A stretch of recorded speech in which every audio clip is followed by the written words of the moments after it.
আসসালামু আলাইকুম everyone, welcome to my another new video. এই ভিডিওটা অনেক আগের একটা ভিডিও। রেসিপিটা আপনাদের সাথে শেয়ার করব ভেবেছিলাম, কিন্তু আর শেয়ার করা হয়ে ওঠেনি।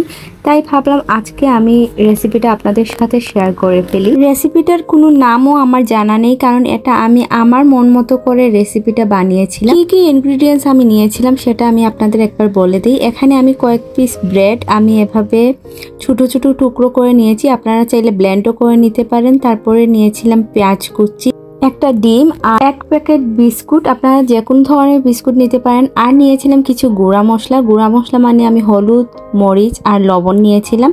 তো তারপরে এখানে আমি দেখিয়ে দিয়েছি কয়েকটা আলু সিদ্ধ করে নিয়েছিলাম।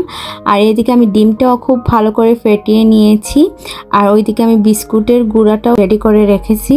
আর এখন সিদ্ধ আলুগুলো খুব ভালো করে আমি ম্যাশ করে নিব, সাথে আমি গুঁড়া মশলাগুলো সবকিছু মিক্সড করে নিব আলুর সাথে। তো আমি আলুটা খুব ভালো করে ম্যাশ করে নিয়েছি, আর এর সাথে আমি হলুদ গুঁড়ো, মরিচ গুঁড়ো আর লবণটাও মিক্সড করে নিয়েছি।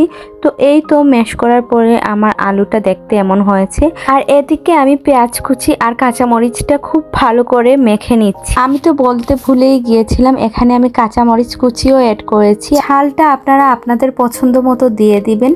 তো এখানে আমি যে ব্রেডটা রেখেছিলাম এটাও আমি পেঁয়াজের সাথে অ্যাড করে নিচ্ছি। তো সব কিছু একসাথে আমি খুব ভালো করে মেখে নিয়েছি। এখন আমি এর মধ্যে বিস্কুটের গুঁড়োটাও দিয়ে দিব। আমি পুরোটা বিস্কুটের গুঁড়ো এর মধ্যে অ্যাড করব না, জাস্ট অল্প পরিমাণে বিস্কুটের গুঁড়ো এর মধ্যে অ্যাড করে নিচ্ছি। এরপরে এটাকে আবারও খুব ভালো করে সব কিছু একসাথে করে মিক্সড করে নিব। তারপরে এভাবে আমি নাগেটসের মতো করে শেপ দিয়ে দিয়েছি।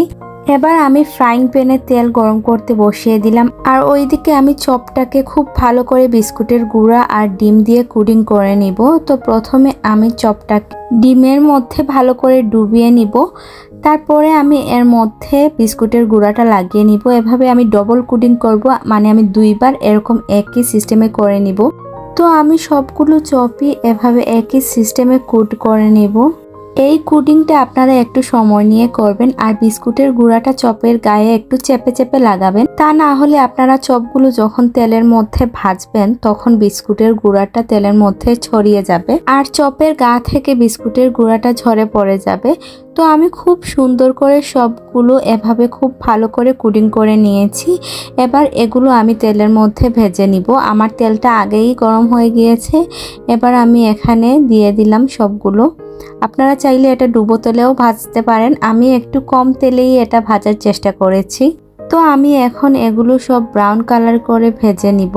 চপগুলো ভাজার সময় আপনারা অবশ্যই চুলার আঁচটা মিডিয়াম ফ্লেমে রাখবেন, কারণ হাই ফ্লেমে রেখে এগুলো ভাজলে আপনাদের চপটা মুচমুচে হবে না আর খুব তাড়াতাড়ি পুড়ে যেতে পারে। তো এই তো আমি আস্তে আস্তে খুব সুন্দর করে চপগুলো সব ভেজে নিয়েছি। তো ফাইনালি আমার রেসিপিটা রেডি। এই রেসিপিটার কি নাম দেওয়া যায় আপনারা কমেন্টে অবশ্যই জানাবেন। আজকের মতো ভিডিওটা এই পর্যন্তই, দেখা হবে নেক্সট কোনো ভিডিওতে।